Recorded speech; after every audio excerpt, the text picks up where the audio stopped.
Welcome. I'm the Deadwood Jedi, and today we actually have kind of a little bit of an announcement for Plarium. They kind of shared with us some of the new daily login rewards that are going to be coming about. I figured I wanted to show this with you guys, share this with you, let you kind of know what's going on in the community in general. I don't really do these kinds of things, or I haven't, and so this will be a new thing for me as well, just kind of an information post, so to speak. So, yeah, let's talk about that. So, one of the things I wanted to talk about is obviously there's been a little bit of a dust up between Plarium and Darth Microtransaction. Um, it was kind of it's an interesting thing where I feel like people kind of spoke up, maybe got a little hot under the collar, and so they ended up parting ways as far as their arrangement with each other. I don't really have any problem with what Darth was saying or doing or asking people to do. I mean, truth be told, there's a lot of issues with the game that we want to kind of get pushed forward, and sometimes it seems like if you make a big enough stink, then you start getting some attention and things start happening. Um, on the other hand, I don't necessarily feel like that's how I would handle it. Um, but I'm in a much different place than he is, too. And my arrangement with Plarium, I'm sure, is a little bit different from his as well. Um, but I think if I felt like Darth did, where you feel strongly enough about something that you feel like you have to speak out about it, then by all means you should. And I have nothing but respect for the guy for doing that. The Diamond's super dope to me so far. I haven't had any issues with them. So I don't really have any negative feelings towards anybody about this, and I don't know that anybody really cares what I think at this point either. I really kind of commend the guy for sticking his neck out for the rest of the community here. Um, and yeah, and just a lot of respect for someone standing up for what they believe in. I think that's worth some commendation. That's kind of my thoughts on that. I don't really want to get into the specifics of it. It's not really what my channel's about. But if you guys understand what's happening, then you're aware. The other thing that's been happening is that because of that, Plarium kind of made a point of saying that we're going to try and be a little bit more open and uh, uh, transparent, at least in like the timelines of things and what we're planning on doing and how it's going. And so I'm really hopeful about that. I tried to say something about that yesterday in a video, and I just wasn't coming up with anything I really wanted to say. But I want to stay positive. I just kind of like that feel for myself and my channel and what I do. And I don't want to go down the road of just flaming all the time. So I was I don't know if I was encouraged by the statement that Cirilla released yesterday on Discord, basically saying that they're going to try and be more open and transparent with stuff, that they've been working on the second battle pass, but they're having some issues with it. Um, it sounds like there's a combination of technical issues as well as analytic stuff. The analytic stuff I don't care about. I mean, that says to me like just how that affects their revenue stream. And we want them to make money, but I mean, I think we're all aware that they're doing fine on that front. So my bigger concern, and I guess and all of our should be, is the technical aspect. So they're working out the kinks of that. Until that gets done, we're not going to have the battle pass. I know it's something they're planning on and they're working on it, but I think they're still testing and trying to get that out. We had a lot of issues last time. There was a lot of accounts getting banned and server lags and server crashes and stuff, and we don't want to go through that again. And so if they're still figuring out the technical parts of it, that's definitely something we want to encourage. They also talked about how, everything leading up to it, they haven't been as transparent and open with us, and they need to do better. They're going to try and have, I think, a bi-weekly Friday, I don't know if it's a discussion or announcement or something. I'm hopeful it's more than just a press release, because that's kind of my feeling of what it's going to end up being. That said, we did get some information from the Diamond today, and that's kind of why I'm doing this video, which is really cool. We got some, not a leak, but showing us some of the new daily login rewards that they're going to be having, the champions for it. So they're going to be expanding the daily logins all the way to 270 days. It's another 90-day extension, basically, with 30-day increments. There's going to be a new champion at each one with a legendary at the very end. We have some of the new champions. So the 210-day champion apparently is going to be Demon Force, Demon Spawn, I should say. Force Affinity, which is good. Always anything that's not magic is good. We need more of that. The Epic Support Champion. The aura is nothing to speak about. Skill A1, attack 2 times at random. Heal all allies 3% of this champion's HP with each hit on targets under decreased speed buff. So I mean, it forces you have to get a decreased speed debuff landed. So it doesn't really say a whole lot to me. 3% of this champion's, he can heal all his allies, which is good. So it seems like stacking HP on this champion is going to be really crucial. If this is an HP based attack, that makes that a lot stronger ability. Yeah, so that could be a lot stronger. 2 times at random, I mean, that's okay, I guess. But you're healing 6% of her HP. I guess it's okay. Skill 2, attack one enemy, 50% chance of placing a 30% decreased speed debuff, and has a 50% chance of placing a 30% speed decrease debuff on all enemies for 2 turns instead if this attack is critical. So the difference is if it's a crit, it can hit all your enemies. If it's not, it can just hit 2 enemies. Or just the enemy you're targeting, excuse me. It's okay. I mean, at least it works in conjunction with the A1, so that's good. The 50% seems kind of low. We don't see how much these percentages are going to increase based off of books, so that could really lend itself to probably end up being like a 75% chance. Typically, it seems like how those things work. So that might not be a bad ability at all, which will be good. That'll help you heal all your allies and stuff a little bit better with that A1. I just don't know how effective that A1 skill is really going to be. I mean, it's basically like 2 immortal sets. I don't know if that's really a heal. Skill 3, the passive. So there's a passive ability. Decrease the damage all allies receive by 5%. That's really good. This champion will receive that damage instead. Not so good.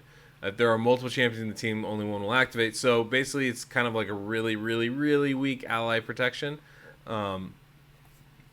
It's, not my favorite skill by far, but I guess that can be good. It sounds like this is going to be an HP champion. So if you're stacking HP on her, that's probably not so bad. So it could be interesting. It'll really depend on the multipliers, how strong an ability that is. The 240-day champ is Ogryn Tribes. He looks pretty dope. I like the whole royal blue and gold kind of scheme going on there. Very kind of royal guardish type of, not in our game, but like a royal guard type of person.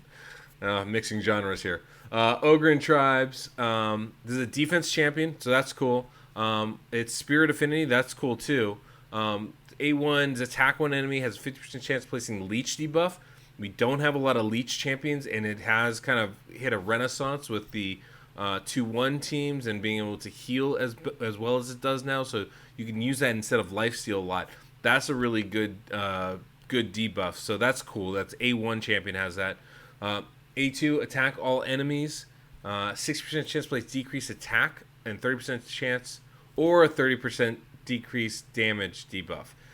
So I don't like the if or debuffs very much. I want to know what I'm landing. So that's going to be interesting. Also, 60% chance. My guess is that will book up to 100%. Typically, it'll either be 75 or 100%, depending on the books that you're adding. But, I mean, that's okay, I guess. It's not my favorite skill. If that was a 100% chance to place the decrease attack debuff, that could be very cool. That would make this a viable clan boss champion. So I'm really interested to see if that books up to 100% on the decreased attack. I'm really interested to see if maybe there's an aura expansion that allows both of those debuffs to land. Those are the kinds of things that I would anticipate. If it does book up to 100%, this is going to be an excellent champion for us to have. Really good for clan boss, especially. Skill 3, attacks all enemies, places a continuous heal buff on all allies for 2 turns, and then places an additional small continuous heal buff on allies for 1 turn if at least 1 enemy is hit with a critical hit. That's pretty strong. I mean, you're talking about 3 continuous heal buffs, 2 like you're gonna get a small one for 1 turn and 2 of them for 2 turns. That's a pretty big heal. That's a nice skill 3 ability. So like this champion could be really interesting. I think it could be really good. I really like the leech in conjunction with the decreased attack. It's really going to depend on how many books it takes and how the books kind of impact the percentages. If we can get that decreased attack to 100%, this could be a really, really nice champion. Brings a lot to the table for you. So that's really cool. And then we come to the third champion here. If I can move it. There we go. So day 270 champion, Dark Elf, because we don't have enough elves in this game.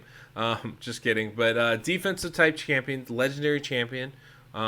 It's Void. So we're going to get a Void legendary. That's pretty cool. I think that's nice. Attacks one enemy 2 times on the A1. Each hit has an 80% chance of decreasing target's turn meter by 10%, and fills this champion's turn meter equal to the amount the target loses. So that's kind of interesting. So that's going to be a little bit interesting. So you can decrease the target's turn meter by 20% and increase your turn meter by 20% on the A1. That's really cool. Attacks all enemies on the A2. Has a 75% chance of placing a decreased speed debuff, 30%, the big one, and places a shield buff on this champion equal to 20% of their max HP for 2 turns. That's a really nice one. If that books up to 100%, that's a really strong ability. I can see this champion being amazing in dungeons, actually being really good in arena too. And the skill 3, I think, might really take the cake. Places a provoke debuff on the target for 1 turn. So I'm assuming it's attacking one champion. Also places a 50% ally protection buff on all allies except this champion for 2 turns. This could be a fantastic arena champ. I mean, you're talking about provoke along with ally protection. You got a speed debuff and a shield. And then you have decreased turn meter on the A1 and increase your own turn meter. This champion is going to be great for clan boss, going to be great for dungeons. This is going to be a really nice carry for something like, could actually be really good for spiders with that decreased speed and the ally protection and the provoke even. Those could all be really nice. And the turn meter decrease on the A1 could be really good for spiders, surprisingly. Also can be really good for dragon, ice golem, fire knight with that decreased turn meter. Really, I think just about everywhere this champion is going to be very good.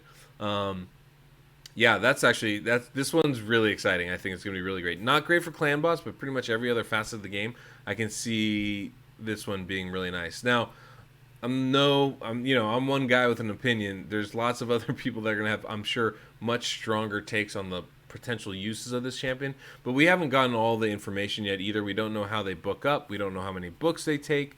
So there's a lot still to kind of be seen about this, but this is cool. It's good that they release this. So my understanding is this is going to be part of the new patch 2.10 that's coming in July. So looks like it's going to be a few weeks away before we get these rewards, these daily login rewards, which is kind of weird. Kind of wish they were just already back to back to back, but hey, it's okay. We'll get them eventually. It'll be great for new players to have something to shoot for. So it's kind of cool. It's nice that we got all this new information here. I'm glad they're actually following through with some of the announcements they've made and ideas that they've put forth. I feel very good about that, and I'm hopeful that they keep it up. That's really the thing. We've heard a lot of talk in the past, so now we just want to see that conversation continues and builds. So that's really important. So that's pretty much it. That's going to be it for today. Just a little information dump for you guys. As you know, there is a Sacred 2-time event starting tomorrow, or I guess today probably when you see this, at the new update for the game. There'll be a 2-time Sacred event. So that should be fun. I am going to be doing another stream, do another live stream on YouTube for the Virtue Clan again. And so you guys, if you want, check that out. That's going to be tomorrow. It's going to be Friday, actually, in a few hours. We're going to be doing that at 3 p.m. Pacific time. So 6 Eastern, Lord knows when, wherever else you are. So I'm sure you can figure it out from there. So till next we meet, I'm the Deadwood Jedi.